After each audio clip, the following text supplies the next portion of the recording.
इन तीनों देवियों में सबसे शक्तिशाली कौन है? दोस्तों, कई बार भक्तों के मन में यह सवाल आता है कि सबसे शक्तिशाली देवी कौन सी है?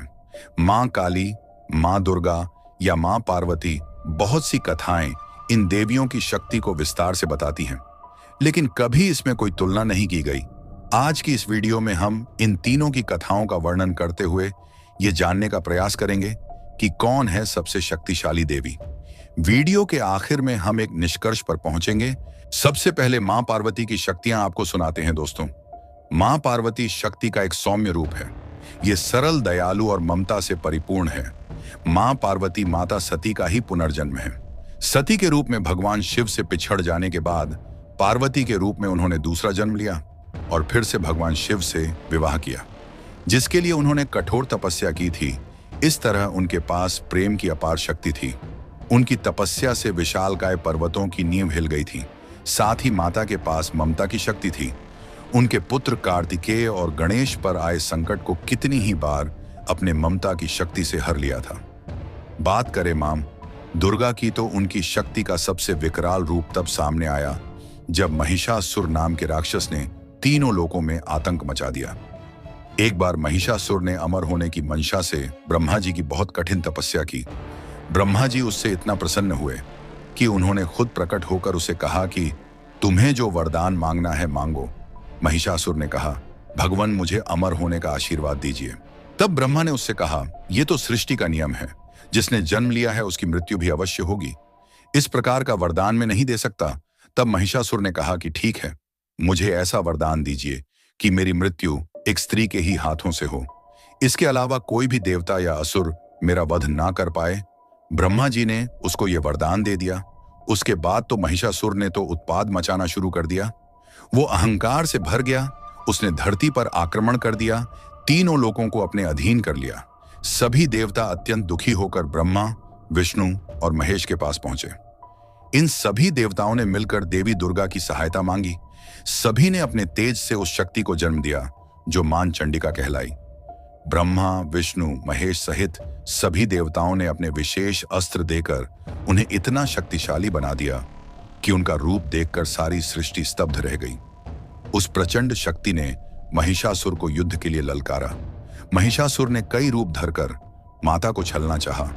न जाने कितने ही शस्त्रों से उसने मां चंडी पर वार किया, लेकिन मां दुर्गा के सर पर खून सवार था। वह कहां भयभीत होने वाली थी। उन पर उसके किसी भी अस्त्र या किसी भी रूप का कोई प्रभाव नहीं हुआ। अंत में एक भयंकर युद्ध के बाद मां दुर्गा ने चंडी रूप में अपने त्रिशूल से महिषासुर का अंत कर दिया। अब चाहिए जानते हैं कथा मां काली की, जिन्हें शांत करने के लिए भगवान शिव को कभी धरती पर लौटना पड़ता था तो कभी शिशु रूप धारण करना पड़ता था। यह कथा है रक्तबीज के संहार की।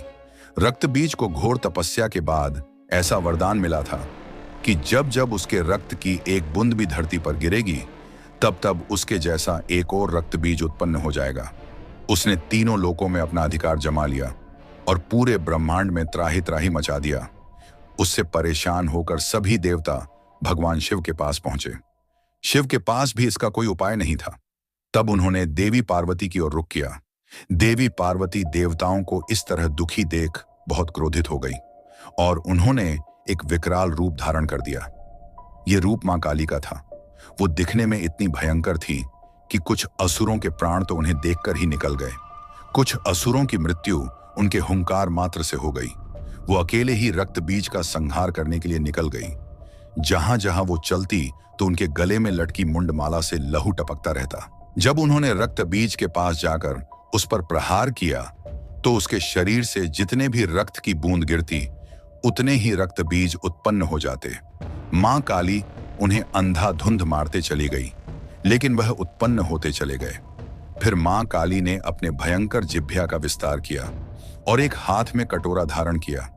अब जो भी रक्त गिरता वो उनकी जीभ पर गिरता और दूसरी तरफ वो कटोरे में रक्त भरती जाती और उस रक्त को भी पी जाती। इस तरह मुख्य राक्षस रक्त बीज कमजोर पड़ गया और आखिरकार काली ने उसका वध कर दिया। तो दोस्तों, देखा आपने, इस तरह काली पार्वती का ही रूप थी। कई पुराणविक कथाओं में दुर्गा को भी पार्वती का ही रूप माना गया है और ये तीनों ही रूप अपने आप में अत्यंत शक्तिशाली हैं। हर शक्ति का जन्म किसी न किसी उद्देश्य से हुआ और माता हर बार उस उद्देश्य को पूरा कर देती। अतः हम इन तीनों रूपों में से किसी भी एक रूप को शक्तिशाली नहीं कह सकते, क्योंकि तीनों एक ही शक्ति के तीन अलग अलग रूप हैं और तीनों ही समान रूप से शक्तिशाली हैं। अगर यह वीडियो आपको जानकारीपूर्ण और रोचक लगा हो तो लाइक जरूर करें और दोस्तों के साथ शेयर करें। चैनल पर नए हैं तो सब्सक्राइब करें और बेल आइकॉन दबाएं ताकि ऐसी रहस्यमयी कहानियां सबसे पहले आप तक पहुंचें। आपका लाइक, कमेंट और शेयर हमें और बेहतर कंटेंट बनाने की प्रेरणा देता है। मिलते हैं अगले वीडियो में एक नई रहस्यमयी कथा के साथ।